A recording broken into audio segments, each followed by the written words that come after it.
glory. Yes, I will give in. You're doing old Bobby Roode music, I've been so obsessed with old NXT shows, dude. like the original NXT Like, or the. so I have a TV mounted on the wall here that's just kind of background, that's just kind of noise. And lately I've been jumping into watching the old NXT shows. Yeah, WWE has put a lot of content on YouTube. They haven't really been announcing it. You gotcha. can watch all the old Thunders, Old Thunders. old NXT, old NWA shows. They, for some reason, have started putting a lot of shit, just throwing all of these full shows on YouTube.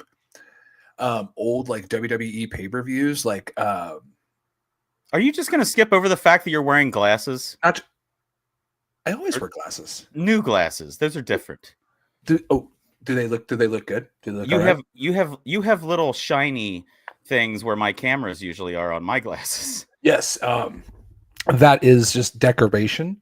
This is a brand called Unofficial. Unofficial. Unofficial. No, like No, they look good. new glasses. You know, every once in a while, every couple of years, you go and get your eyes redone. You get a new pair of frames because you get new lenses. And it was that time I went for the squints from the Sandlot look. You know, I said, Wow, that's a very specific reference. I'm glad I make got that. make me look like Glad I I got didn't that. achieve the baseball dream that I really, really worked hard at. Did you have a baseball dream that failed? No, I feel like in like that character is kind of like that's just what I think Next of. time Like, I ask you if you have a dream that failed, just fucking say yes, because that's going to be so great to talk I have about. so many dreams that failed. I'm just kidding. Hi, I'm Brendan. That's a whole nother series of shows. I'm Mike. This is Two Dudes Wearing Hats. Thank you for tuning in. Make sure you go to 2dwh.com, like, subscribe, do all that social media stuff. You can go to instagram.com/at. Wait, instagram.com/at Jesus. 2 Dudes Wearing Hats. Twitch/2 Dudes Wearing Hats. YouTube.com/at. All 2 Dudes Wearing Hats on everything. Go to 2dwh.com. That'll take you right to the Yeah, there's nobody else that wanted this name. It's us. What are you sprinkling? You know what time it is. If this stuff comes out, it's my agave worm salt. What is this? Is that the Spanish pronunciation underneath? Sal de Gasano. Sal de Gasano.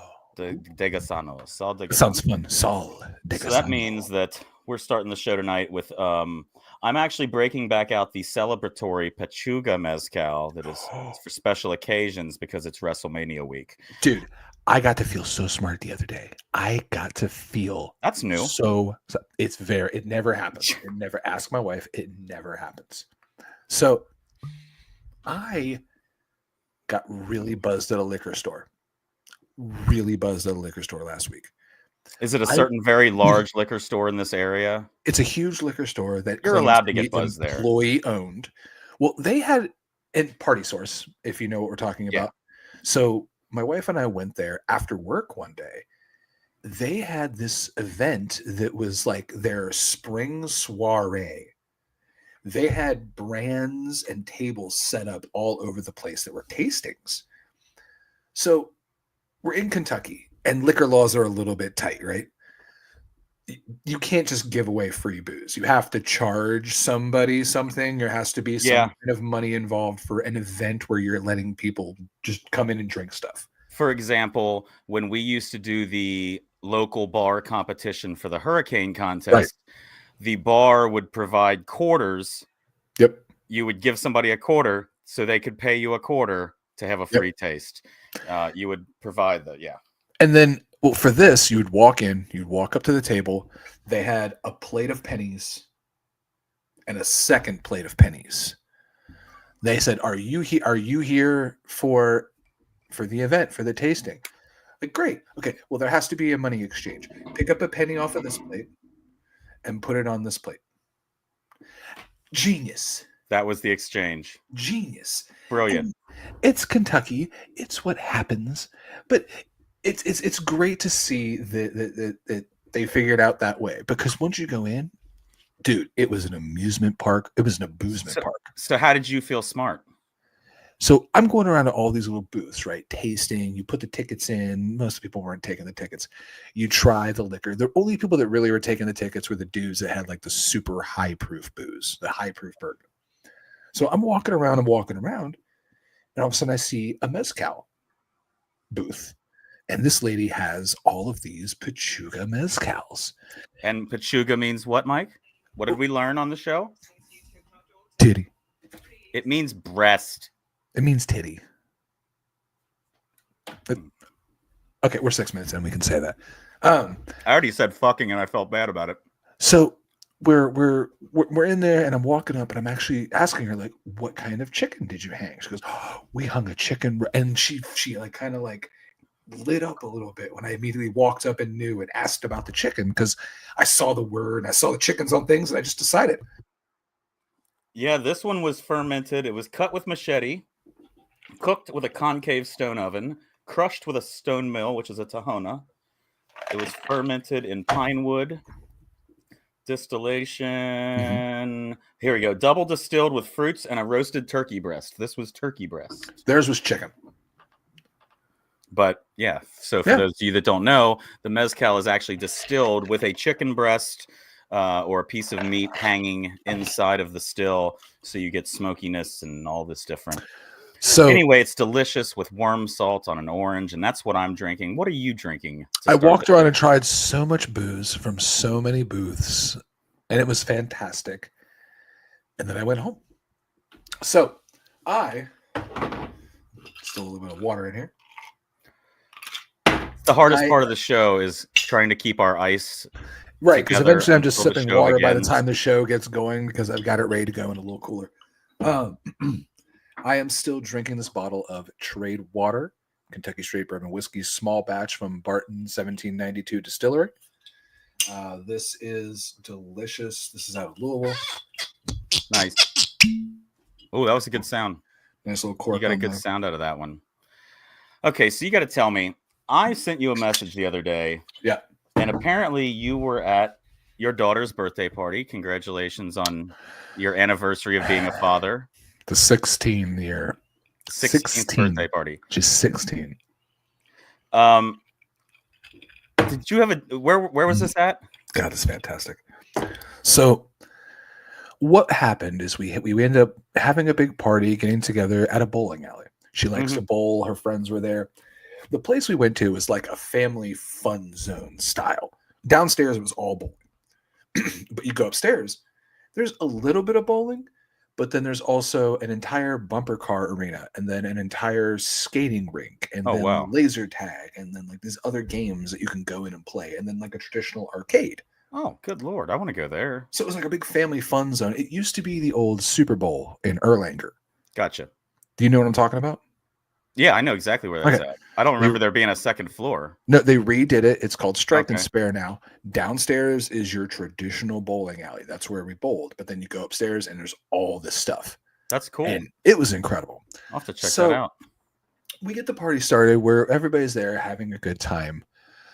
We've got pizza. We've got cake. We're hanging out. The kids are bowling. They're having a great time. Yes. There's a jukebox.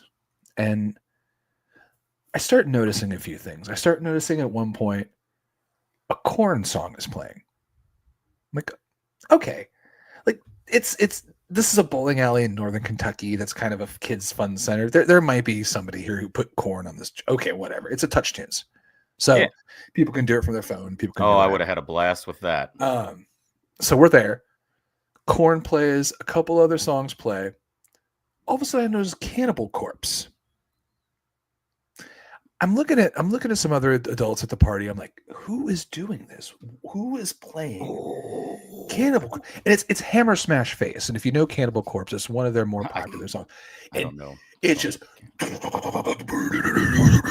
just straight up. When you think of what I know the lyric where he goes like, when you think of in your head of like what death metal sounds like, it's exactly that. Okay. So that plays. Did you hear that, folks? Cannibal Corpse. We're not continuing a Christian band. No, not at all. Not at all. The singer's name is George Corpse Grinder Fisher. So we're still partying. We're having a good time. The kids are bowling. The music kind of starts to get back. There's a couple like interesting little hip hop songs, like I think a Usher song or something like that plays. Nothing too out of the ordinary. All of a sudden, bow, bow, bow, bow, bow, bow, bow. It's that fucking Genuine song. Ride it. I'm just a bachelor. Like I'm out of something. I don't know the words. I wasn't ready for However that. that goes. However that song goes. Yeah. But Pony by Genuine starts playing. None of the kids pick up on it. The kids aren't, luckily at this point, are kind of just. It's not that bad of a song. It's got a good little thing to it. And sing the chorus. Ride it. Sing the whole chorus. I'm good. Exactly. Exactly.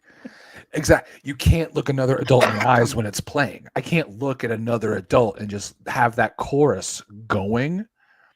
And I definitely can't look down. Because usually the lights are out. No, the children are all below this eye level. So I'm like, I'm looking at the ceiling the whole time the song's playing because I'm like, this is so uncomfortable. I can't make eye contact with any human in anything. That's fantastic. Right now, I glance at my wife every once in a while to be like, is this still happening? I kind of give my brother-in-law the casual, like, what the fuck kind of body language. And then I go back to looking at the ceiling. Because I know if I look down and I make eye contact with anyone, it's a story and a thing I'm never going to be able to live down. Oh, that's so good. I want to see you when you are tense and in that mode. Yeah. That I'm terrible. Who's uncomfortable by. I'm terrible because and I'm like the dad of the kid throwing the birthday party, and I'm just like, there's a bunch of adults here and parents and grandparents and aunts and uncles and her friends from school, and all of a sudden this song comes on. If you own a public place, you can get on the TouchTunes site and block a bunch of stuff. Do that. You think Genuine should be blocked? If you have laser tag, roller skating, bumper cars, and host birthday parties for children, because there was 4 birthday cart parties going on in the area of this place that we were at. We were not the only birthday party. Brendan, there was a good 70 to 80 to 100 children running around this building when Pony came on. I love watching you get older in real time. This is what does that mean? What does that mean? I'm just watching you go from the guy who used to be on stage going to the guy who's going, good Lord, he's talking about riding the pony. I am that pearl clutching human being now who is just I believe this song refers to a penis. Can't be listening to these songs about Nookie unless it's Nookie. Oh my That's God. The only song we can listen to about Nookie. So that's what you've been doing this week. Anything else you've been watching, listening to besides Genuine? Have you started Righteous Gemstones? I haven't yet. I will by Show's next week. Over, ladies and gentlemen. This is the last episode of 2 By next week, I will have watched at least 2 episodes of Righteous Gemstones. What I will say is, and I'm not going to give anything away, every season they do an interlude. Okay. A flashback episode, essentially. Like they give you some backstory of something that happened. Gotcha. That was this week's. It was very good. It was very, very good. Good. But you can always kind of anticipate that episode every season. There's going to be one that jumps into the past that will always play into the season. But be prepared for that. Okay. They're always good.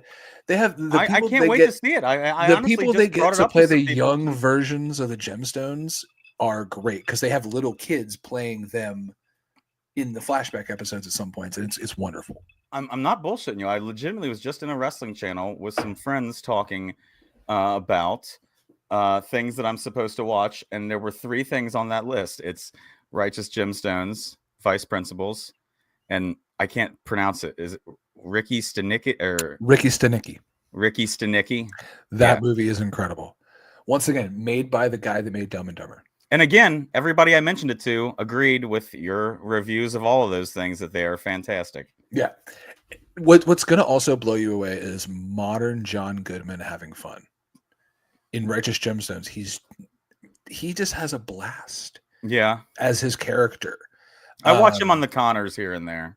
Well, once you get to season 2, because season 2 is going to ring somewhere in your heart really closely. You're gonna look at a certain part of season 2 and be like, yeah, it's in a good way. Okay. In a good way. There's a cool layer in season 2 that I wasn't expecting, and Kelly wasn't expecting, that we were very pleased was in there. Nice. Well, I'm very excited to check it out. So what have you been watching? What have I been watching? I believe I just keep watching the same shit over and over again. I'm a big fan of throwing my Bob's Burgers on in the background. I'm a big fan of throwing on some. I'll tell you what I've been watching the last couple days, and this will get into our subject that we're talking about tonight, which is some wrestling, some WrestleMania. It is. I mean, how have we not mentioned already that it's WrestleMania week? I'm sorry, it's WrestleMania week. That's why we're celebrating. Season, and this is the final week, baby. We are in the home stretch. Yeah. We are going to get to watch 30 hours of wrestling this weekend, and it's going to be fantastic. Mike, I've already started. You're so ahead of me. You were watching like Pegasus race or something last night, or no, I was watching Dragon Gate last night. That one. Dragon Gate came back to the U.S. after years. That's Ultimo Dragons Federation. Where Pac got. That was fantastic. Some of that last night because they had a Joshi match, and some of the girls came over, and one of them by the name of Konami stands out to me. She was like the video game company. Exactly. Yeah, she goes by the name Konami. She was trained by Asuka, or Kana, as they said, or they also said Kana trained Konami. Kana trained Konami. So one day you're gonna have Kana v Konami. Maybe so. Or Konami v Kana? Wow. It sounds like Hakuna Matata. Yeah, I could run AEW. Anyway. Look at how easy that is. Tonight on Josh Barnett's Bloodsport, it's going to be Konami and Shayna Baszler. So I'm kind of excited about that because tonight I'm going to be watching some Bloodsport. Or Baszler Konami. There we go. Yeah. So what would be great is if she joined MLW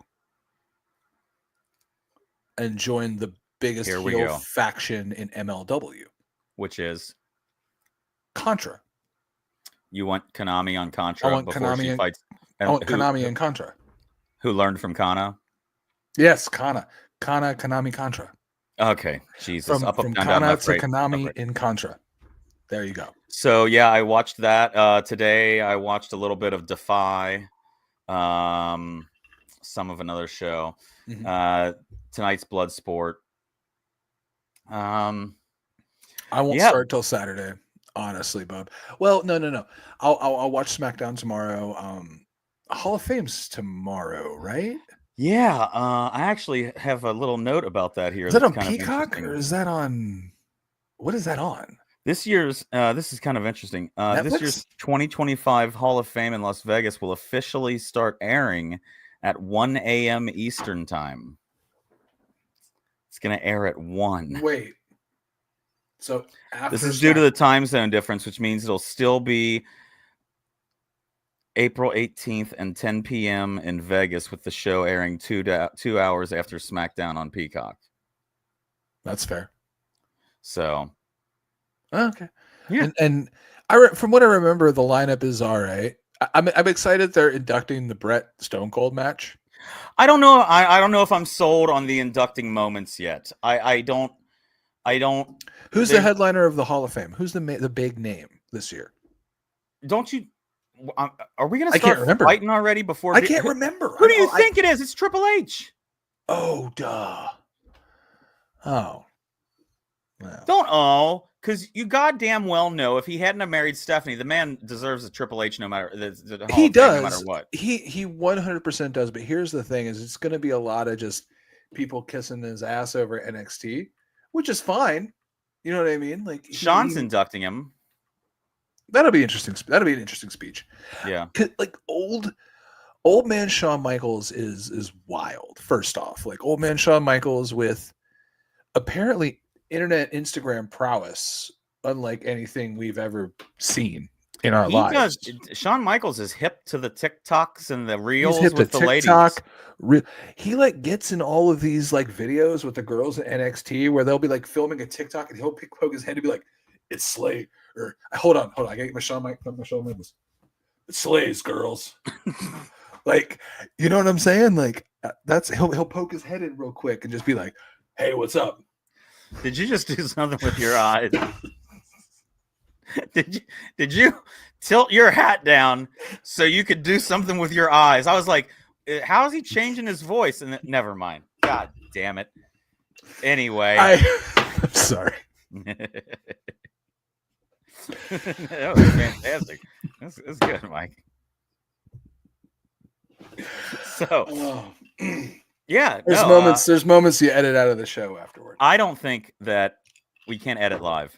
I don't think that we should be having moments inducted yet. I don't know. I just at some point, because then you're gonna have someone going, "He's an 8-time Hall of Famer." Like, what is?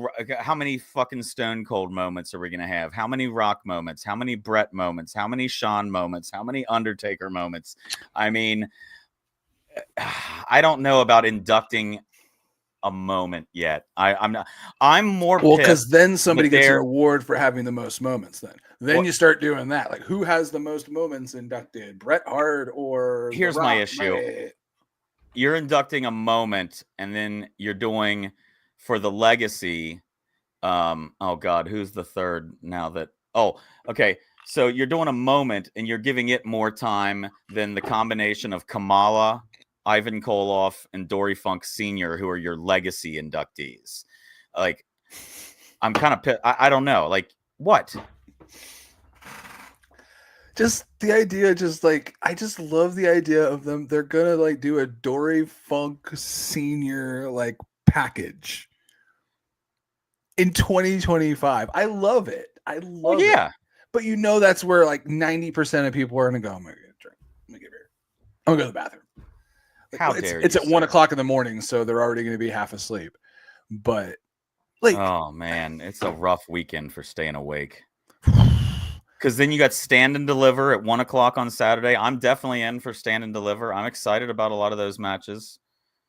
I mean, are we almost up to the point where we're going to talk about wrestling? So let's see this. Let's think about this. So I work for WWE. Yes. I worked it. Let's say I work the show on Friday. Yeah. Or let's say I'm an extra guy on the show on Friday. I have to go to the Hall of Fame and sit in that crowd from 1 a.m. for however long that thing is. Yeah. Maybe I'm on Stand and Deliver. So then by the time that show gets out, like 9 hours later, I'm on a card is started up that I'm a part of. Maybe you're working Mania Saturday night or Sunday night. All of the other, like, you're talking about like the camera operators and people like that. Yeah.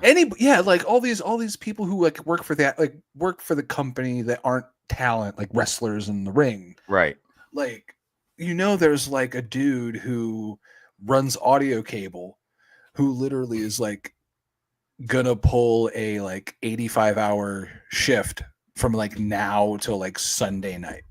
In the bar business, we had New Year's Eve and St. Patty's Day. I mean, this is probably their St. Patty's Day. This is their St. Patty's Day. This is their St. Patty's Day they built up for. I wonder if there's dudes that only work like that time of year, the same way there's like certain bartenders, like there's bartenders that only work at the Irish bar. That they'll bring out retirement. Like, yeah, hey, you want to come help us out? Yeah. Or there, there's like, yeah, that's Phil.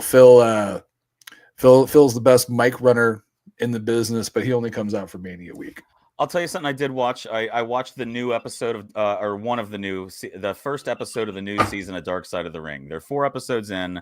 The first one is the Hell in the Cell match from all points of view. And I thought I had seen enough of that. I honestly, when I heard about them doing that for a Dark Side of the Ring, I wasn't that sold on it. Like, just because I've heard but it was really good. The story's been told. The story has been told. The match has been played. It's really, really good. Documentaries have been made on the match already. Mick watching it back.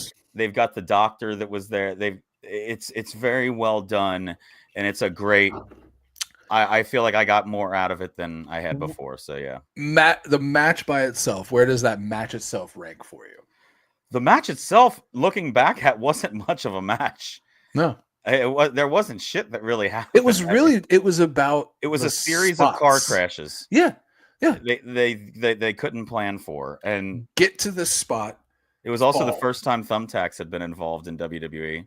Get to this spot and then fall. And then we're going to go back over here, and then you're not going to, in my opinion, like, still, it's all hard to watch. But the thing that still makes me cringe the most is the chair landing on his face. Oh.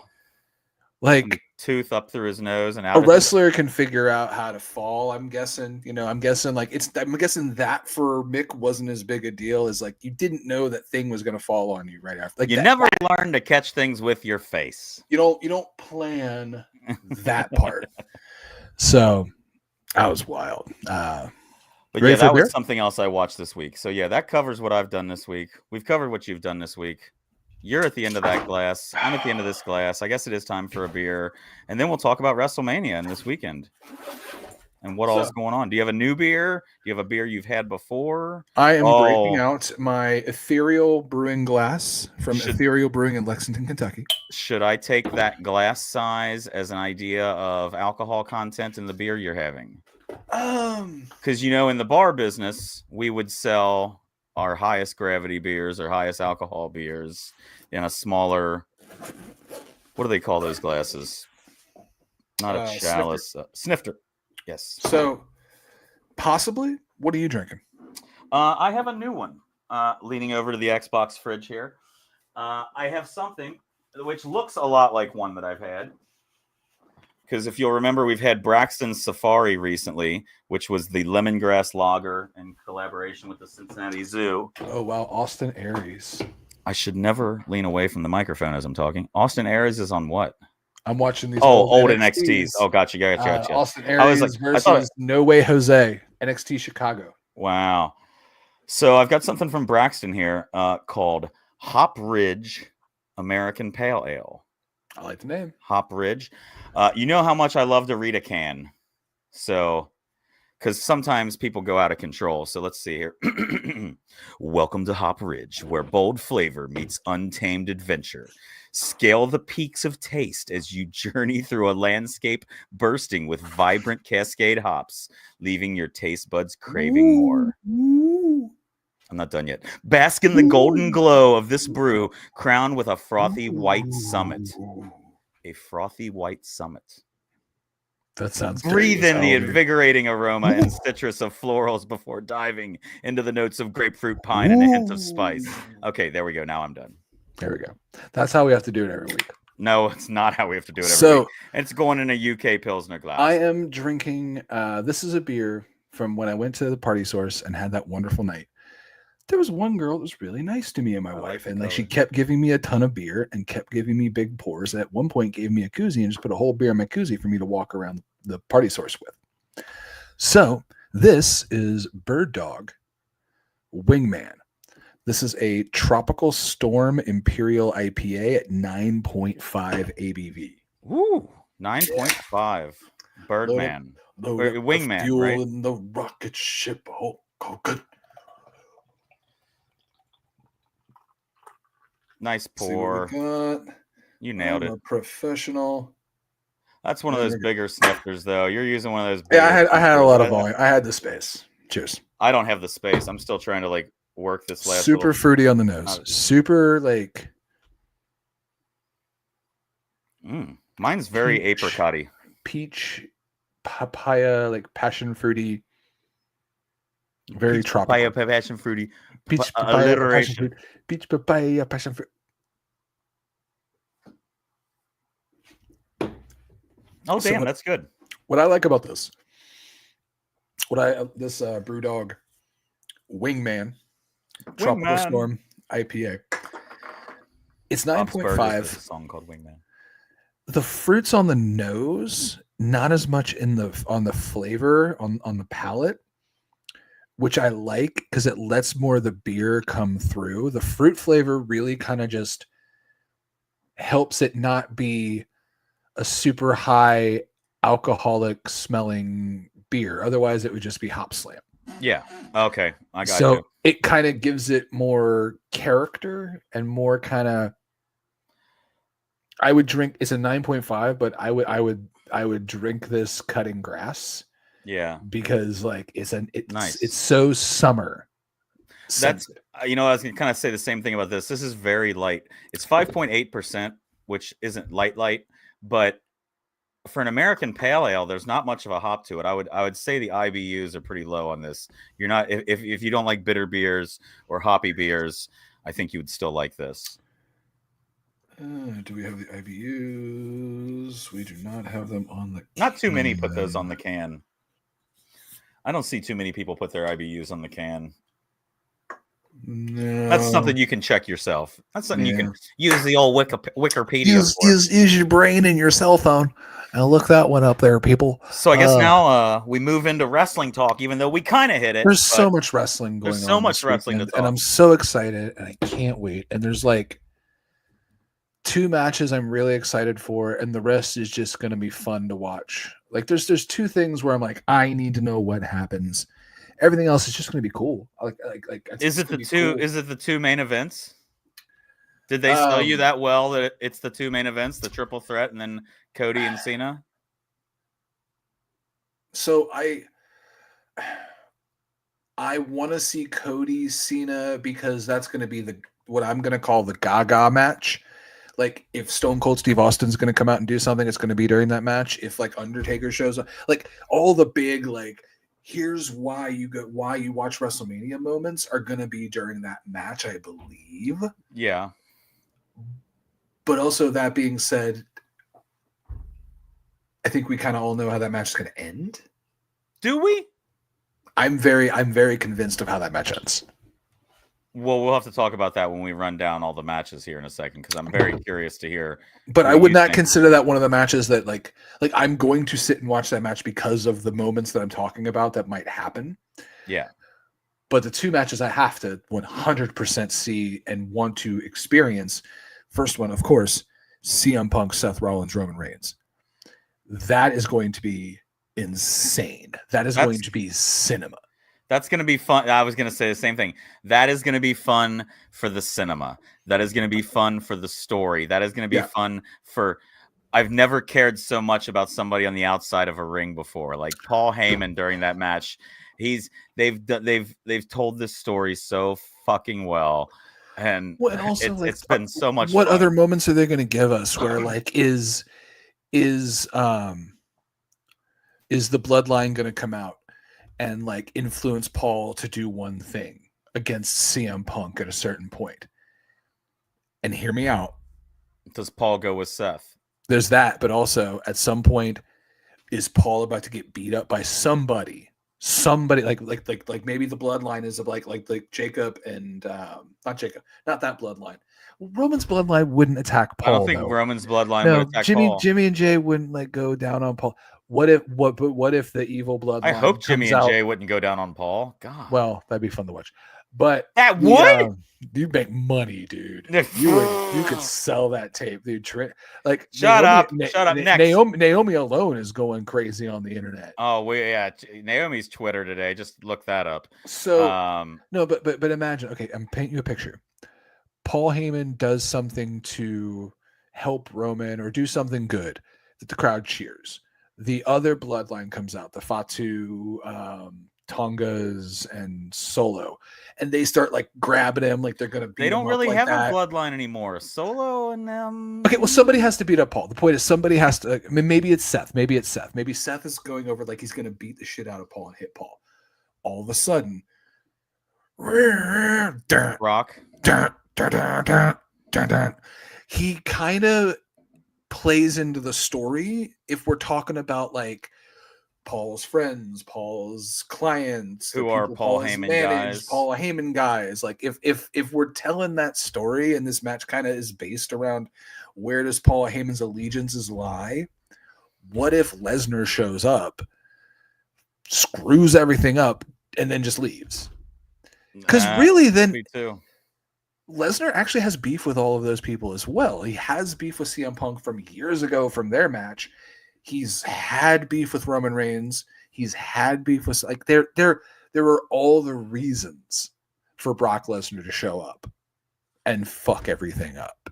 And maybe then we have more likely than a lot of things that'll Seth probably and Punk actually having to work together as much as they hate each other because they have to beat Brock. Because maybe we do Super Brock. If you bring Brock back, I think Brock. Did you have to do Super Brock? Like you have, if you're gonna bring him back at this, the way WWE is, especially with the UFC. That's the way they brought him back the last time. I feel like the fucker came down. I think you have to like he has to be unbeatable, untouchable, and he has to murder everybody for like till SummerSlam if he comes back. Yeah. Oh my God, Brock Lesnar, Jacob Fatu. Brock Lesnar, Jacob Fatu. Is that what you said? Give me that match. Well, not yet. That's way down the road. You got Fatu on the other side. You got him with his own match. I see Jacob doing that backflip off the. I see Jacob taking the backflip off the turnbuckle and Brock catching him midair. Picture that. Picture him landing on the shoulders and then an F5 into an F5. Yes, there you go. And Jacob could absolutely pull that off. I don't doubt it. Anyway, so Saturday we are starting with Stand and Deliver. Have you been watching NXT a lot? I've been trying to like. It's good. It's fantastic. It's gotten good again. But NXT really does have some flows, but I do my say top priority every week. I have to get caught up on the Punk, Roman, Rollins, Heyman. Like that's my wrestling soap opera right now. That's where like I have to know what's going on. So Raw's the have to watch. I watch SmackDown afterwards. I watch the clips online on YouTube. When I can get to NXT, I do. Because of my schedule, I just found out, by the way, the other day, and for anybody out there who would like to watch NXT, on your Roku TV and some of your smart TVs, there's a CW app. The CW app puts up NXT next day, the entire episode. Hulu never even used to give you the entire episode of NXT, so that's kind of nice. But yeah, there's a CW app for that I watch NXT on next day just because my job, I work during the hours of late night TV and whatnot. And I'm not home until 6 a.m. But I'm off for the next couple days, luckily. Except for the Sunday. I do have to work WrestleMania Sunday, so the plan is to work and then come home early in the morning, get a little bit of sleep, and then get up and start watching it before I have to work again. That's kind of the plan, is to try and do no spoilers. And I don't know how that's going to happen, but we're going to I will make sure not to message you anything that happens. Don't message me anything for Sunday, because I might just go radio silence with you Sunday night, just to avoid accidentally saying, because somebody might run out and I might text you a name. You know, I might, because sometimes I'll just message you like. No, we'll message each other a single name. Come out, I might have messaged you just Jacob Fatu with a bunch of exclamation points. So I need to be mindful to not do that. Right. Because there's a couple people I think are going to show up, but I don't know if they're going to show up on Sunday. I don't know where a few of the people I think are going to show up are going to. I have one. Do we want to start with NXT? Do we want to do WWE? NXT is going to be great. Watch NXT. It's going to be fun. Watch the show. I don't think we need to run the card down. What's the best match on NXT? I don't know. What am I looking forward to? What's the highlight? What's the one thing people have to watch? If they don't watch it live, what should they go? I think we're getting too many fatal 4-ways and too many triple threats, by the way. I think we're getting too many things. Yeah, too many like matches. They're a type of match instead of just a match. They wanted to just put. They said, God, I love Stephanie Vaquer. God, I love Julia. God, I love Jada Parker. God, I love Jordan Grace. Fuck it. Put them all in one together. So you got a fatal 4-way with probably the 4 top women in NXT. I'll watch that, though. Yeah. Stephanie Vaquer, Julia, Jada Parker, and Jordan Grace. That's your 4-way for the NXT Women's Championship. Color me interested. You've got a 3-way for the Men's Championship. That's Oba Femi, Trick Williams, and Javon Evans. But the one that kind of intrigues me is, there is another match. Real quick. Still love Trick Williams. If, in my opinion, I'm not even that familiar with that storyline. Trick Williams, please put the belt back on Trick. No, I just like hearing Booker T go, yeah. Here's my opinion. Trick. Yeah, I know. Every time That's Trick. Yeah. What? He has something to say. That's for every Trick. There's that he says that though, like in the middle of the that's Trick. The way he says it's just so funny to me. Just that's Trick. Mark my words in case I'm right. I don't think the person that beats Obafemi is currently in NXT. I think at all. I think the person that beats Obafemi is on their way. I think the person that beats Obafemi is coming from the promotion on your hat. Is his name MJF? Oh, I was going to say, is his name MJF? No, I think it's Jeff Cobb. Jeff Cobb is coming to WWE. I say you put him in NXT. Yeah. That's the guy that would beat Obafemi for the heavyweight title, maybe. I don't know. What do you see? When he shows up at NXT, when he walks in that office, I want Shawn Michaels to be like, here's what we have for you. I had to pull a curtain back. Green jumpsuit. Big black brown mask that just you are not bringing Matanza Cueto back.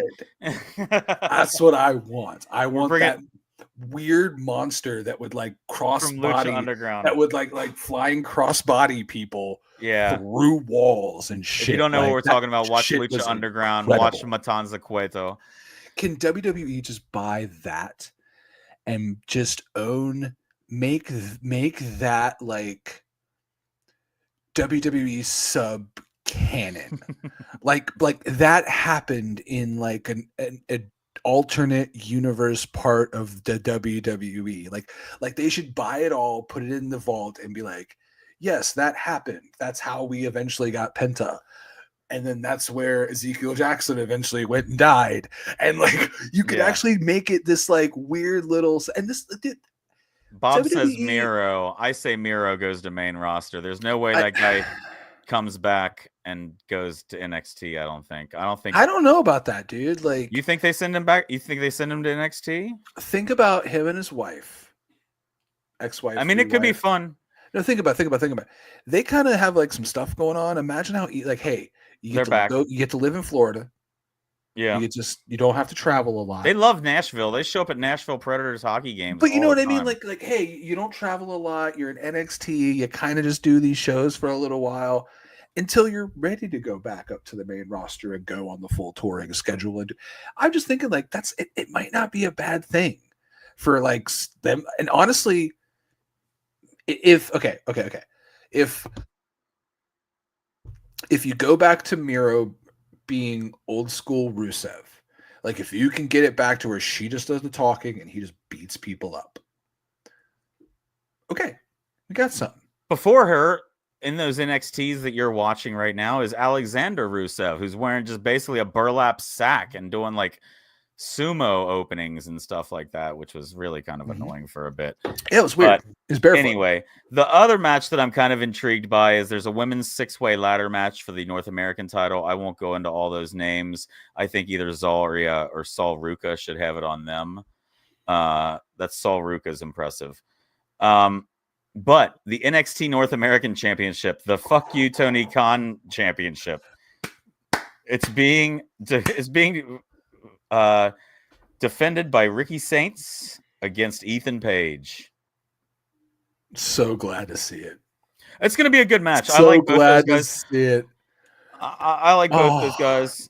There's apparently they've just added a couple of Nerf footballs with whistles in them that Tony just fumbled like a motherfucker. I get his talking, Ricky Saints. I'm bigger on Ethan Page than I am on Ricky Saints. I think Ethan Page has always been an underutilized wrestler and never gotten the fucking respect and shine he deserved until now. Yeah. Like when he came in and I love always has had a deal. Everything. On the indies, he was self-made. He had like the music and the character and all the pieces. Like that dude is gonna do cool shit. Like I remember you talking about we were almost gonna interview him on our old show. I'm gonna say it. Uh-oh. Ethan Page is a better MJF than MJF. Ethan Page has evolved into a better version of that character. That's not bad. While MJF, I'm sorry, I watched some AEW the other day. has regressed. Like that, I do not care about MJF anymore. MJF used to be the reason to watch AEW. Unfortunately, AEW has regressed a little bit, and AEW I'm is starting to admit it myself. Unwatchable. It needs to get some. Tony needs to stop booking like a fan and the fun stuff that he wants to see for himself, because like it's hard to make me not watch wrestling, especially when you have some of my favorite people there. But like I've tried recently and it's been hard. I won't lie. Are you gonna be a TNA style company where these ex WWE guys? I mean, I think there's names can come and work, which is good. It's not a bad thing. I think it could still be good again. I mean, did you know that last night super indie? Did you know that they Ethan Page? I'm reading Bob's comment there. Did you know that last night? And congratulations to AEW. They just surpassed Monday Nitro for numbers of episodes. And I never knew that. Like, that kind of blows my mind. I wouldn't have thought that. But AEW has surpassed the number of episodes of Monday Nitro. Yeah, they have. Dynamite has. Look it up. Dynamite and Monday Nitro. Just Google those two things together and it'll tell you. I think it was 298 episodes, if I'm not mistaken. I don't know. There's a whole video of Tony Khan coming out and celebrating it or something, but blah, blah, blah, blah, blah, blah, blah. Anyway, so that takes care of Stand and Deliver for the most part. There are, while Mike looks this up, there are two matches. No, Eric Bischoff actually congratulated him on it. Did he? Nice. 289 episodes. It doesn't seem like it's been that long. Episodes of Monday Nitro. It doesn't. I'm more shocked at realizing how few episodes there were of Nitro, rather than how many AEWs. Like I'm not surprised, especially for how much of an impact that Nitro made in those few. I was a Nitro kid for a few years, dude. Like there was a good portion of the 90s. There was a good, like I watched all of it. You streaming kids don't know shit about changing channels. Changing channels and then deciding which pay-per-view you were going to ask your parents to buy you. Oh man. Like am I going to get Supercard? My parents got for No Mercy. My parents got so pissed when they started doing In Your Houses and it went from 4 pay-per-views a year to every month. They're like, no, we can't do every month. We're not going to do every month. Well, the In Your Houses were $10 cheaper. So my mom didn't mind the In Your Houses as much for some reason, but it was like the big full priced, like the Rumbles and stuff was the ones that were usually the harder sell. Yeah. Although love my mom. My mom was so trying to be cool about it. My mom tried her ass off. So she would go to like Media Play and like Sam Goody and all of these places and look in the discount VHS bins and buy wrestling tapes from the VHS bins. So like she'd be like, here, I got your wrestling pay-per-view. And it was like Bad Blood from like 3 years prior, but I didn't give a shit. No, right? I popped it in the VCR and I was like, this is what and I'll never forget. I would absorb remember the Kane Vader match where Vader lost to Kane and then took his mask off and like I think it was Bad Blood, but it was bad. I think it was bad. It was one of the shows, pay-per-views, but Vader lost to Kane and it was mask versus mask. And when Vader took his mask off, he had this like moment where he goes, I'm just a big fat piece of shit. I'm a big fat piece of shit. I swear to God. And then he leaves. Hold on. And Sarah, now I'm going to look that up. Hold on. I swear, like, oh man, I don't know. I don't remember that one specifically, but there was something I was definitely going to bring up, but I do not remember it now, and I can't believe I'm blanking, and I'm so mad at myself for it. But so we're getting into WrestleMania Saturday now. We're getting into Stand and Deliver happens at 1:00 on Saturday, by the way. So if you're keeping track of all of the weekend of wrestling, 1:00 to 4:00, we're doing Stand and Deliver. But it didn't happen. What happened out there?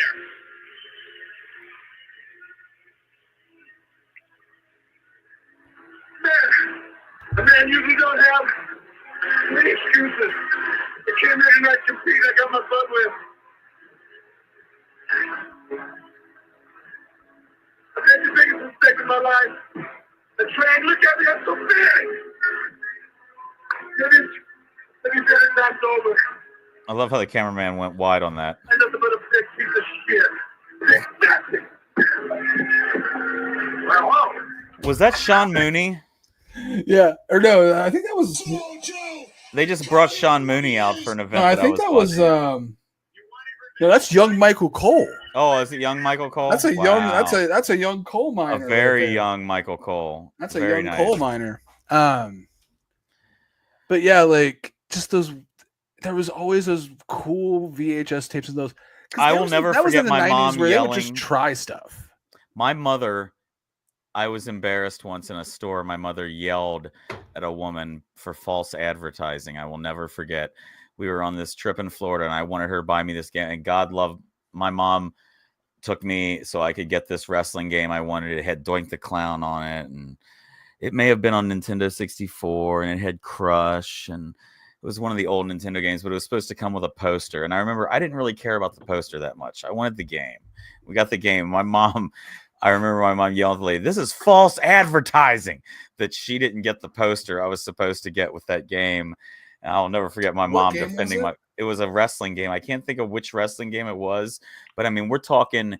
Was it WrestleMania, the arcade game? It might where be. It was like the cartoony one where Crush hand would come over. Crush like was that, in no. Crush would shoot the. Crush was in things out of orange his and chest. purple. It wasn't that specific over the top one, but it was during that time frame because I remember that it had Doink and Crush on it, and I really was a big fan of Crush at the time. I don't know why. Your childhood as a wrestling fan growing up, you went from being a Power and Glory fan. I liked Power and Glory. What's wrong with Power and Glory? What is wrong with Paul Roma and Hercules? Nothing, but you gravitated towards Paul They had Roma one and of the Hercules Hernandez, and then you picked. That's cool, I guess. I knew what I liked. I liked the idea of this team has a power guy and Were you a Bob Backlund guy? No, although I did. Yeah, I like the chicken wing. The chicken wing. Well, was cool. The chicken wing was pretty. I put cool. my poor brother in the chicken wing a lot. Yeah, I feel bad about that. Oh shit, Ember Moon. Ember NXT. Moon, Athena. Ember Moon when she had like red contacts in. Yeah. You want to talk about some of the other stuff on night one? Yeah, what do we got? What's night one got? What I assume is going to open the show, because it's not a main event, would be the man by the name of Main Event, Jey Uso and Gunther. Ooh, I would that's assume going to be good. I would assume Jey Uso and Gunther opens the show. You think they're going to open with that? Because anything can happen. Anything can happen. I don't see anything else that's going to open the show over that. So they're going to have that celebration in the beginning of the show. Yes. Okay, I'm here for it. I mean, I don't think you can find anything else on night one. Champion. The only I feel like it's your mid match. I feel like it'd be your middle. It's not. I'm looking at the card right now, and if I'm making this card, that's your opener. I think, and we'll find out on Saturday, Gunther and Jey Uso is the opener. Okay. The only other one it could possibly be is Tiffany Stratton and Charlotte Flair. That could absolutely open the show. The animosity, the vitriol. You tell the first match that hits the Mania, ding, ding, ding. Like them just like haymakers swinging at each other, like just wild punches. We can see Bob there in the YouTube chat. Let's go. Saying he thinks it's Charlotte and Tiffany. Like I think that could be a good call. Or Twitch. I think that'd be a good call though. A match that I'm really excited for on night one, and I'll tell you what, if we're fantasy booking this, I book this as a squash match, and I hate to squash anybody, but wouldn't it be unreal if LA Knight lost the U.S. title to Jacob Fatu in a squash match? I mean, Jacob Fatu comes out, wrecks house, takes the title, leaves. Yeah, I mean, like let him live up to this all gas, no brakes. Like how he talks all that shit on the way walking. Like he should talk the shit to the ring, come out, whoop LA Knight's ass, and then talk shit walking out with the belt, and then just leave wrestling and have that be his WrestleMania. Showed up, all for it, beat the fuck out of him, grabbed the belt like a thug, and left. All for it. Yeah. all for it. I think Jacob Fatu needs to go over dominantly. Yeah. Like LA Knight needs to do I don't think the deed. I don't think LA Knight needs any more of a push. I mean, No. he can come back around and get a title again at some point. Awesome. Yeah. But he's already got the crowd on his side. He's got it. He could go for another title next week. Like that's the thing. He's so over. He could come out and just go, I challenge this guy. And the move him into the US picture. Move him into a world title picture. Have him somehow be involved in the Jey Uso thing. And now we have one last title match. There's 4 matches left on day 1, but only one title match left. Hold on. Oh, wait. One more time. There's 4 matches left for day 1. 4. And only one of them is a title match. Okay. The one that's a title match is a tag team title match. The War Raiders and the New Day. If this isn't to put... If... This New Day needs to do something cool because it started really hot. Like the whole idea of them turning heel. If they don't take the titles here, it fades out. Because his neck broke was a holy shit moment. And I feel like they didn't capitalize on it. They kind of became comic heels. I love the War Raiders. I love War Machine. That's what I wish they would call them. But I think right now would be a perfect time with as much hate as the New Day has around them. Yeah. It would be a perfect time for New Day to take the belts. I also just wonder, you need a moment though. Does Big E come out? That's interesting to think about. And does Big E turn heel and become their heel manager? And then they're just the New Day again. But now the New Day are heels.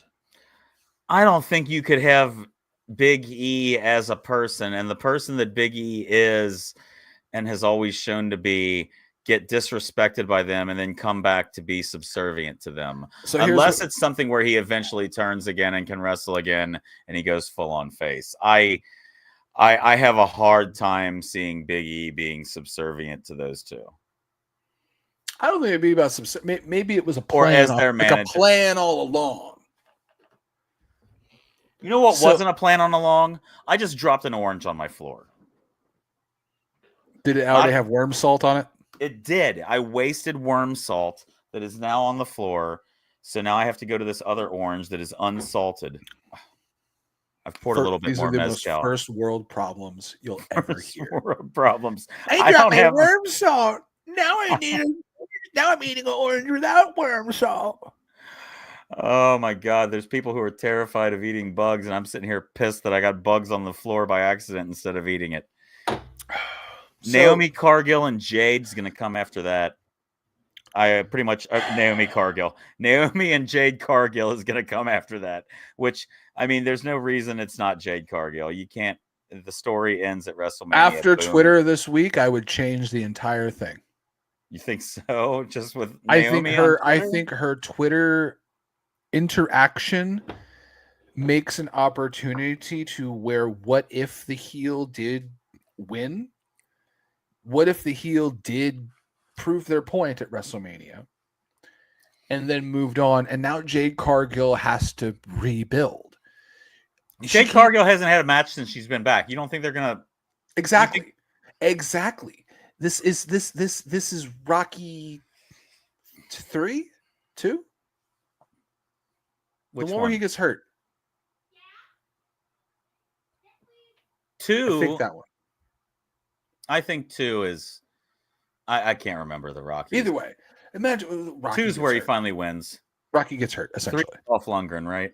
Yeah. Okay. So anyway, we got 2 more matches left on night 1. Roman Reigns, Seth Rollins, CM Punk in a triple threat.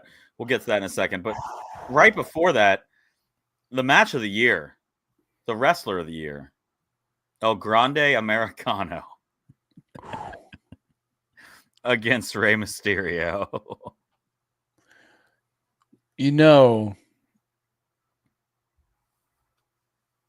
I don't know even what to say about this match. I don't know either. I'm glad Rey got another WrestleMania match, but I think even Rey's going, it could have been something else. Yeah, like it's going to be the comedy bit. Okay, great. Thanks for the correction in the chat, Bob. 3 was Mr. T. 4 was Ivan Drago. He's either gonna Grande Americano's either gonna lose and get unmasked, or win and get unmasked. Unmask, reveal he's Chad Gable, and then Chad Gable now is the Lord of Lucha. Like Chad Gable, King of Lucha. Like that's actually kind of good. An American heel who's claiming to be the King of Lucha, who resides and comes from the Gulf of America.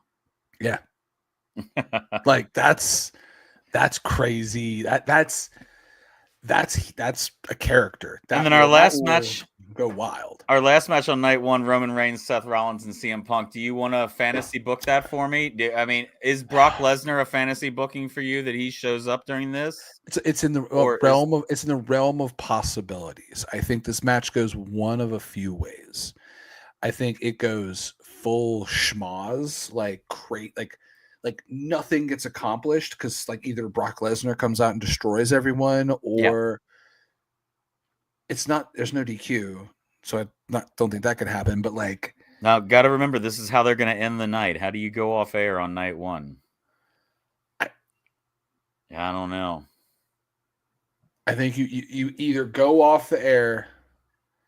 So if Cody's your victory, yay moment on night 2, this is kind of got to be your what the fuck moment. Like, gotcha. Does CM Punk turn heel? Not as heel as CM Punk can get. Does Seth Rollins align with Paul Heyman? Does Brock Lesnar show up? Does somebody new come out? Is this introducing a new idea into the mix and a new chemical into the combination? Like, and who would that combination? Who would that be? Like there's a moment. There's going to be a moment that comes out of this match. This match isn't going to be about ding, ding, ding, somebody wins. That's not going to be that highlight they keep showing for years and years. There's something we are not expecting or that isn't presented to us in the premise. Because the premise right now is Roman's going to win or CM Punk is going to win or Seth Rollins is going to win. That's like your premise of the match. Something's going to happen that's not one of those things that we're all going to be talking about. And if that's not the case, if this ends with just like Roman winning, then I think you wasted the moment. I think this has to try to compete with being as earth-shattering as CM Punk or as John Cena turning heel. This will continue. This has to be a moment. This won't be an end of a story. This will be a new direction, basically, is what you're thinking. I think it's a start of a new story. Start of a new story, a new direction. Yeah. Yeah, because this might be, maybe this is where one of these characters goes in a different direction. Maybe Roman goes and does other things after this. Because what if Paul Heyman does align with somebody else? Maybe we switch to a Roman without the wise man, who is then just a tribal chief. He's a chief with no tribe. There you go. What a story. A chief. No, see, think about it. A chief. Yeah. Now he's a chief with no tribe, man with no country. Like he literally then has to start figuring out, well, if I don't have followers, who am I? Who am I without a wise man? Who am I without a family? Who am I without a bloodline? I still be Roman Reigns on my own? And then you build this. Then he turns into an even bigger. Then he really becomes the babyface they wanted him to be 10 years ago. If you turn that Roman being alone into Roman being a badass again, then you got Hulk Hogan stuff. Yeah, not against it. Without the racism. And that's not Hulk Hogan stuff. Real American beer, brother. All right. Have you tried it yet? I haven't. I want to try it, and we should try it together on the show one night. We should plan one night. We'll get some real American beer, brother, and we will try it out. And it tastes like lies and spray tanner. It tastes like hate and cheap T-shirts. Anyway. Well, you want to get on to night 2? Yeah, let's get on to night 2. Night 2 of WrestleMania. I don't know the order of any of these. Let me quickly look this over and see what I would book first. The first match I would book that I would open the show with would be a fatal 4-way for the Intercontinental title. Braun Breaker, Finn Balor, Dirty Dom, and Penta. So I have a weird thought on this match. Yeah. It's hard for me to root for a winner. Like, who do I want to win? Yeah. Braun is Braun. Yeah. Don't fix what ain't broke. Right. Finn Balor has a weird I could come back and be cool again at any moment kind of thing going on right now. Yeah. Where if they kind of break him off of Judgment Day. Yes.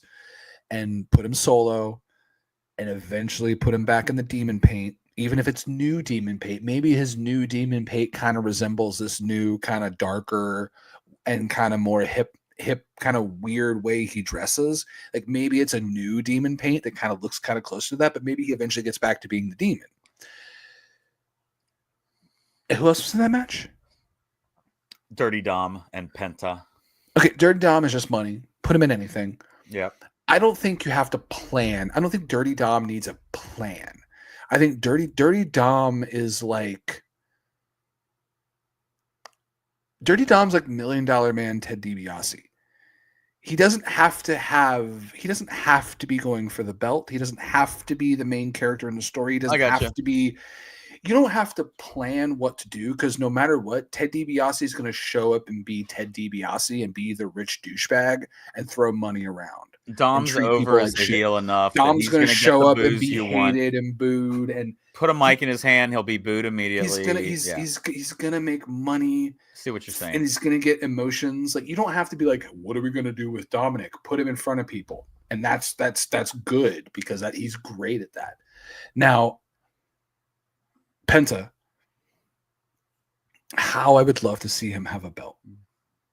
I don't think he's there yet with them, with the company. I think they like what they have, and I think they're very happy. They're probably very happy with what they've got since signing him. And I think I told you my prediction last week. It's been fantastic.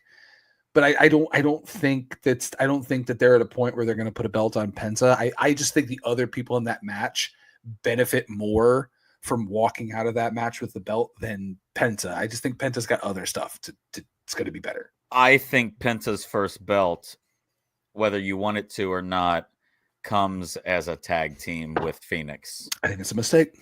But I think that's the first belt he gets is as a tag team. I think after Raw, after WrestleMania, and in this coming year, we see the draft come around, and one of those two is drafted to the other show, and the Lucha Brothers are reformed. And then they have to team up to take down this Grande Americano? It better not still be going on by then. That's all I can fucking say. That better not still be going on. The Bobby other match versus Andrade Cien Almas. Andrade Cien Almas. Nice. The other match that could open the show, besides that fatal 4-way, would be Io Sky, Bianca Belair, and Rhea Ripley for the world title. Back up. Yes. 4-way match. Does everyone make it to that match? Do all 4 of those competitors actually enter that match, or does somebody get replaced? I don't think anybody gets replaced. Why? Who are you thinking? Okay, so there's someone who people think is going to come back, right? There's 2. There's 2. But the most likely to come back first is Aleister Black. What is Liv Morgan doing that night? Is she in the match with Raquel? Liv Morgan and Raquel are taking on Bayley and Lyra Valkyria for the women's tag team. That match is first. That match is before the Fatal 4-way.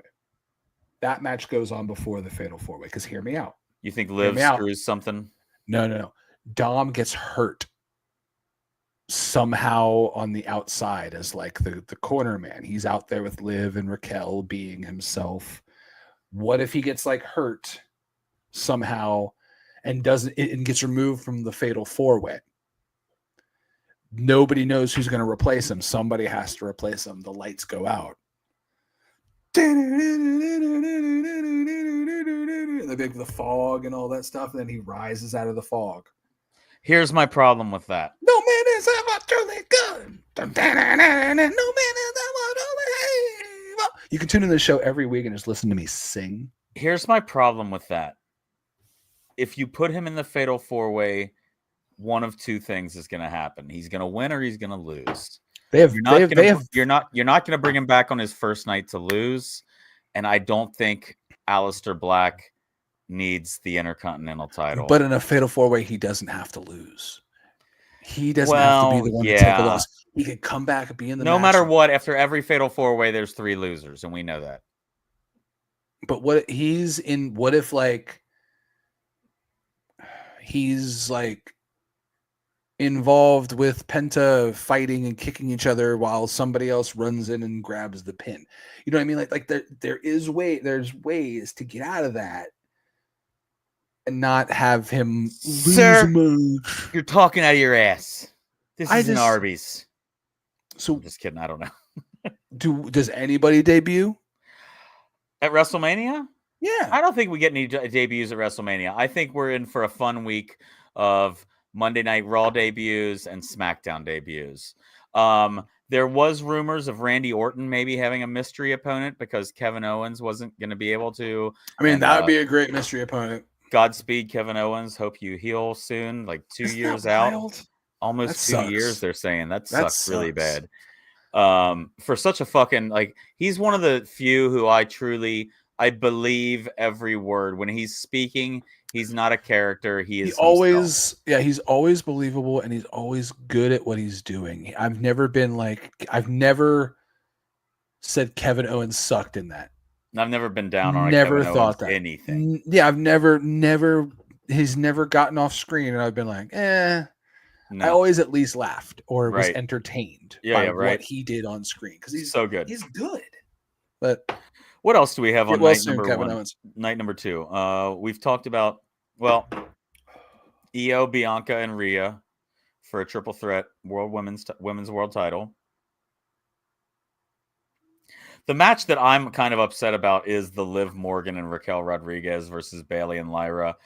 I don't care about the women's tag team titles. I think, if anything, give Lyra an Intercontinental title match because she's been doing really well. I'd prefer. Yeah, but she's not getting that. She's in a tag team title match. So what do you think is going to happen out of that? Right. I'd prefer them to appreciate the Intercontinental title that they just created. AJ Styles and Logan Paul. Hold on. So who do you think is going to win then? Who do I think is going to win the women's tag match? Yeah, Liv Morgan and Raquel Rodriguez. They're not going to. They're not going to double belt Lyra Valkyria in that way. I don't think anybody gets a double belt by being a tag team champion. You get the double belt by getting the single title. Unless Dom gets involved and gets hurt. I don't know. Cost him the belt. I don't know. Do you think they ever break Dom off of the Judgment? Do we ever have a solo Dom? Or does he need like dressing? It's funny you say that. I feel like he doesn't, but he does. Like, everybody already hates him, but I can't picture him without a sidekick. Right? He's almost got that like 90s Shawn Michaels thing where like somebody you need like, even though he can talk and do his own thing, body's got to be in there to kind of like make it look right. Yeah. What about Blanchard? Do you think he could have like a Diesel? A bodyguard? And who? No, hear me out.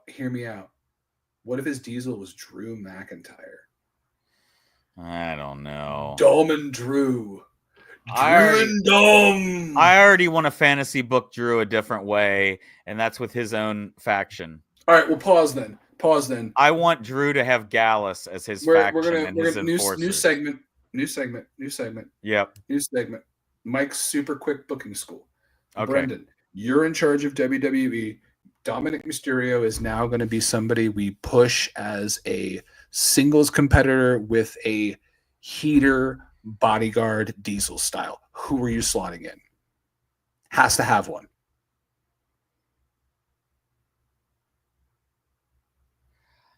I would choose. You can turn somebody heel who's face. You can make Dom face if you want him to be a face with that, but he has to have a muscle.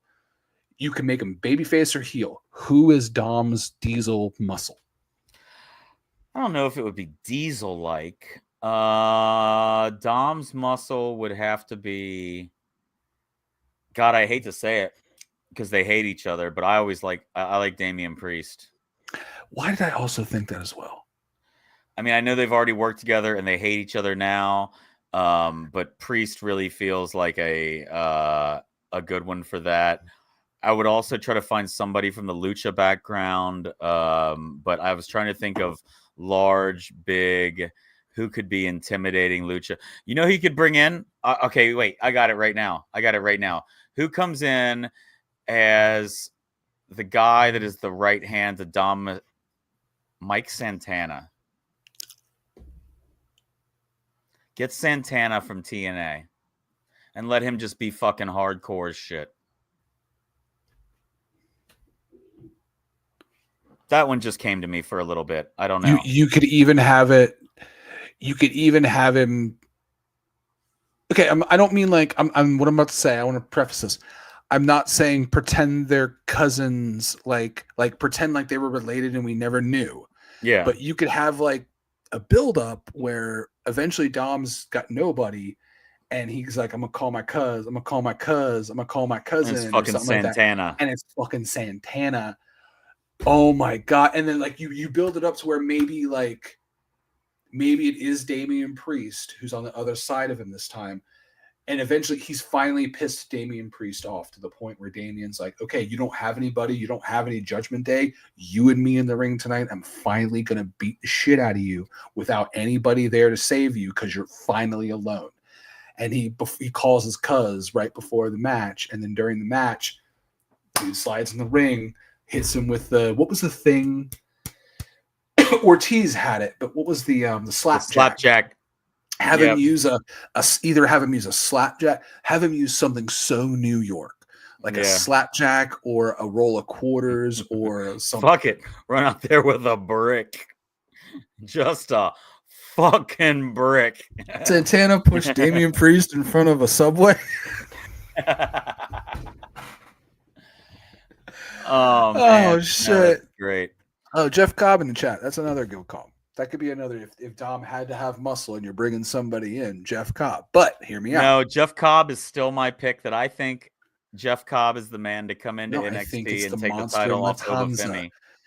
No, he takes the title off. Here's my new bodyguard, the Monster Matanza. You can't have a Matanza without a. Oh my God, I can't. Dario Cueto. Without a Dario Cueto. You bring him in too. Dario Cueto. Bring him in too. One of the best characters ever in wrestling, and he will never be seen by so many people. Triple H comes to NXT one day. He comes to NXT and introduces Dario Cueto as the new owner. He's got tears in his eyes. We fucked up, Sean. We messed up. We lost NXT. We now lost. We had to sell it. There is now a majority owner of NXT. And it's Dario Cueto. And it's Dario Cueto. And he moves NXT to the Lucha to the temple. He builds a new temple. I would build a new temple here in Florida. I hate to use this phrase for fear that people who might judge me would be watching, but Mike, I can only get so erect at a thought. If you bring Dario Cueto in and rerun Lucha NXT as Lucha NXT, I'm in. No. Fuck yeah. And everybody's fighting against him. He's got his warriors who are fighting and everything. And finally, the NXT forces are winning. They're beating them back. They've won a bunch of matches. And you've got Obafemi cutting this promo in the ring where he's got the NXT belt over his shoulder. He's like, we beat all your blah, blah, blah. Screw you, Dario Cueto. He goes, no.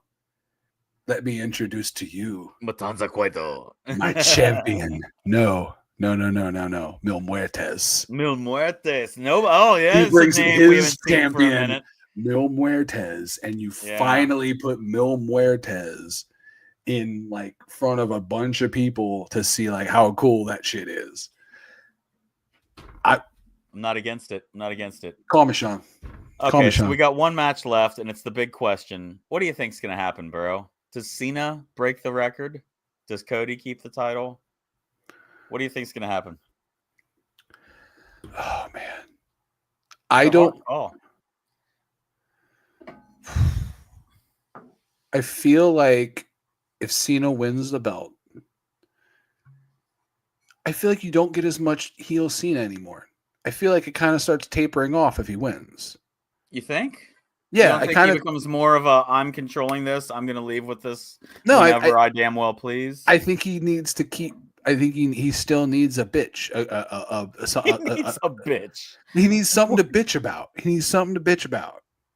And like, if he loses, then he can stick around going, I have unfinished business. That's the thing. Like, okay. Cody just got a podcast sponsored by like Wheatley Vodka and WWE. Wheatley, he's their dude. I drank it neatly. He's their dude for a while. Like, it doesn't make sense to take the belt off of Cody. Like, I'm not trying to speak in wrestling hyperbole. Like, Cody could be Hogan. Like, Cody could be Hogan level if they keep doing this the right way. Like, people like him. Companies like him. Brands like him. ESPN has him on. Like, what?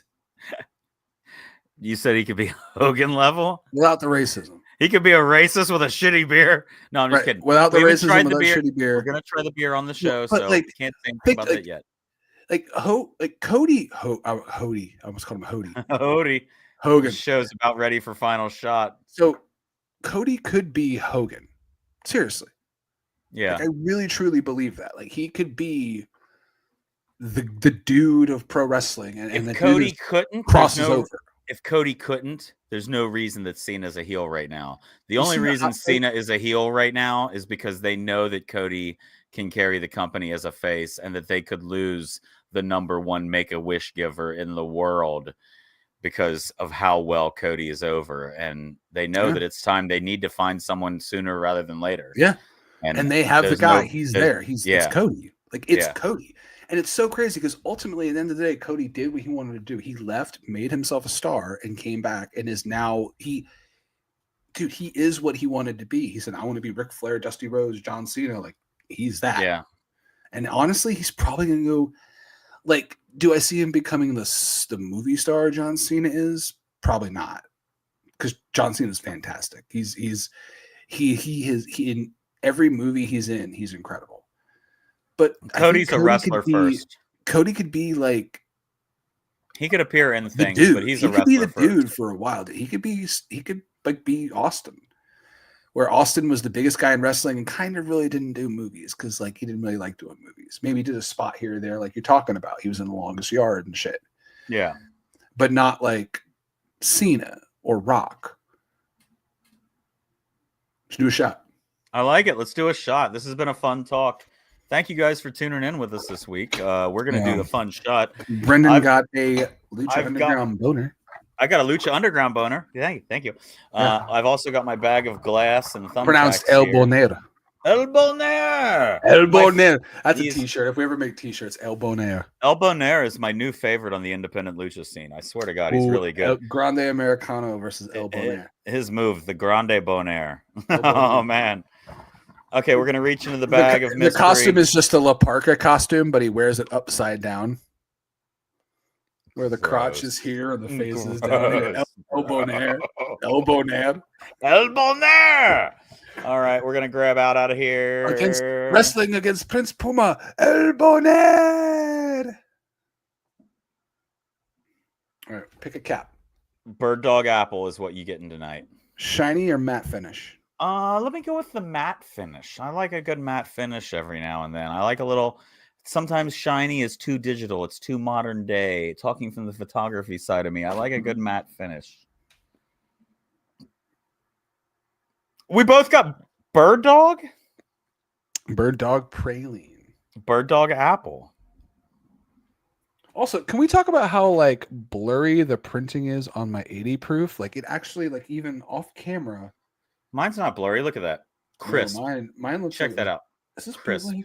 Bird Dog Apple. Look, it's so bootleg Bird Dog. Is this a bird leg boot dog? A bird leg boot dog? Is that what you said? That's a bootleg bird dog. Bird leg boot dog. Bird leg. No, the name of the episode is WrestleMania preview. Bird leg boot dog. Stupid. Stupid. Stupid. You know the name of the episode. WrestleMania preview, stupid. It's like when somebody calls you like, you idiot. I was like, what are you, Bud Abbott? Like, what are we doing, you idiot? Stupid. Stupid. What are you, Nelson Muntz from The Simpsons? Bird Dog Apple, Bird Dog Praline. Cheers, my Cheers. friend. Great show. We had fun.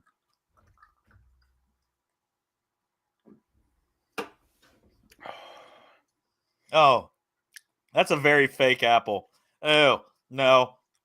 That doesn't. Oh, that's not a good apple. I'm curious what your. That's a really weird apple. Not a fan. I hate to say it. Sorry, Bird Dog. Not a fan of that one. The Jack Daniels apple last week won. I could take or leave that. Yeah, the praline. It's not terrible.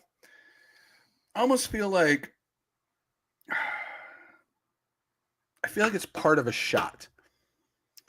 I feel like that and something like, oh, it's an oatmeal raisin cookie shot. Or some bullshit like that. But like, you feel like it's part of the oatmeal raisin something. I feel like that flavor would be good in a cocktail.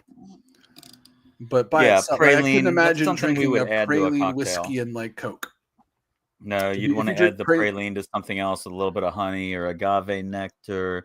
Then we dial it up with a little bit of alcohol. And... If you order a praline whiskey and Coke, you are Santa's illegitimate son in a Hallmark movie.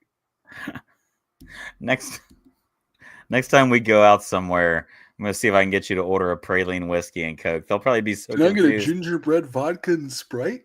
Can you put whipped cream on the top for me? Like, and I'll have a blowjob. You remember the blowjob shot with the whipped cream where the people had, I thought like without their hands? Because in my brain I pictured like we were like casting like a Hallmark movie where not a Hallmark orders like praline whiskey and Coke, and you were just some random dude sitting at the bar next to him going, "I have a blowjob." Like I thought you were like, I'll have some pralines. I'll have chocolate chip cookies. I'll have oatmeal raisin. I'll have a blowjob. Like that's drunk Timmy.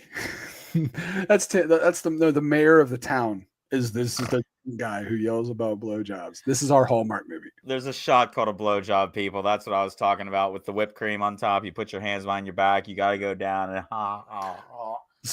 Thanks for tuning in. This is our Hallmark movie, A Blowjob Christmas.